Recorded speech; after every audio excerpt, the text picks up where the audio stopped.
নির্বাচন কমিশনের ওয়েবসাইটে আর দেখা যাচ্ছে না নৌকা প্রতীক। বহুদিন ধরে আওয়ামী লীগের নামের পাশে ছিল এই প্রতীক, কিন্তু এখন সেটি আর নেই। ইসির কর্মকর্তারা বলছেন ঊর্ধ্বতন কর্তৃপক্ষের নির্দেশে প্রতীকটি সরিয়ে ফেলা হয়েছে। আওয়ামী লীগের নিবন্ধন স্থগিত করা হয়েছে আগেই, ফলে ওয়েবসাইট থেকে প্রতীক সরানো কারিগরি সিদ্ধান্ত বলছেন তারা। তবে এখানেই শেষ নয়। ইসির নির্বাচন শাখা বলছে নৌকা প্রতীক নিয়ে নতুন করে এখনো কোনো সিদ্ধান্ত হয়নি, আগের সিদ্ধান্তই বলবৎ রয়েছে। তাদের ভাষায় যদি দল হিসেবে আওয়ামী লীগ বিলুপ্ত হয় তবেই নৌকা প্রতীক পুরোপুরি বাতিল হবে, কিন্তু নিবন্ধন স্থগিত হলে প্রতীকটি শুধু ওয়েবসাইট থেকে সরানো যেতে পারে।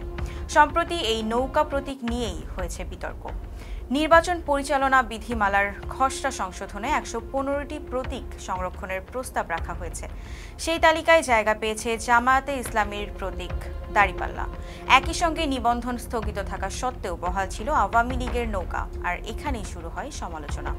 ১৫ জুলাই রাতে স্থানীয় সরকার উপদেষ্টা আসিফ মাহমুদ সজীব ভুইয়া একটি ফেসবুক পোস্টে প্রশ্ন তোলেন, নিবন্ধন স্থগিত দল কিভাবে আবার প্রতীক পায়। তিনি বলেন, গণ অভ্যুত্থানকে বৃদ্ধাঙ্গুলি দেখাচ্ছে নির্বাচন কমিশন। আর প্রশ্ন তোলেন, কাদের হাতে তুলে দিতে চাচ্ছেন নৌকা। বর্তমানে ইসির তালিকাভুক্ত প্রতীক রয়েছে ৬৯টি। এর মধ্যে ৫১টি রাজনৈতিক দলের জন্য আর ১৮টি রাখা হয়েছে স্বতন্ত্র প্রার্থীদের জন্য। নতুন তালিকা অনুমোদিত হলে প্রতীকের সংখ্যা দাঁড়াবে ১১৫টি। এই তালিকা নিয়ে এখন চলছে নানা আলোচনা, কিছু প্রতীক রাখা, কিছু বাদ, আর এ নিয়েই প্রশ্ন তুলছেন সংশ্লিষ্টরা। আর সে বিতর্কের মধ্যেই এবার ইসির ওয়েবসাইট থেকে সরিয়ে ফেলা হলো নৌকা।